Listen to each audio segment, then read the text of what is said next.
Now, how much planning went into the world's biggest lockdown? Today marks 1 year since India announced sweeping measures affecting its entire 1.3 billion population. But how much did the government prepare for the events? Well, Jugal Purohit from the BBC's Hindi service has been investigating.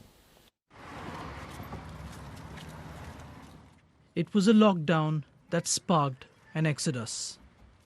Millions suddenly found themselves out of work and stranded without support. As trains and bus stations closed, entire families with their belongings walked back to their villages. Many had little food or water for the journey. To stem the flow, government tried setting up camps. Police resorted to harsh measures. Special trains had to be started. I would prefer death to reliving such an experience. We were packed like sheep inside trains, and then they kept yelling at us to maintain distance. The authorities were simply not prepared. How is it that the state appeared so unprepared for the COVID lockdown? After filing several hundreds of freedom of information requests, we've now learned that India's sweeping lockdown was implemented without consultations with health or economic officials, or for that matter, even alerting the local governments. Affecting over 1 billion people in such a short span of time, it was called the world's biggest lockdown. But our investigation shows Prime Minister Narendra Modi did not attend a single meeting with India's National Disaster Management Authority before declaring the lockdown. So were the other key departments consulted?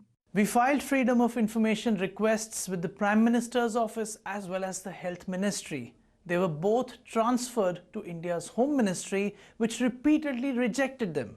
It said the information we had requested related to India's strategic and economic interests and was thus exempt from disclosure. Anjali Bharadwaj works to promote transparency and accountability in government.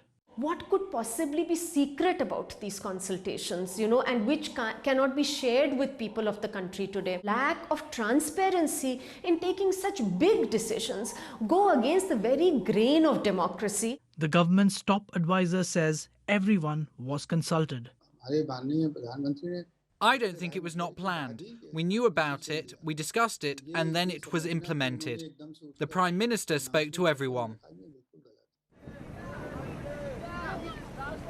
The speed and scale of this pandemic has proved to be a challenge for all countries around the world. But as our investigation shows the lack of planning for India's lockdown, many will now be asking, could they have planned it better? Jugal Purohit, BBC News, Delhi.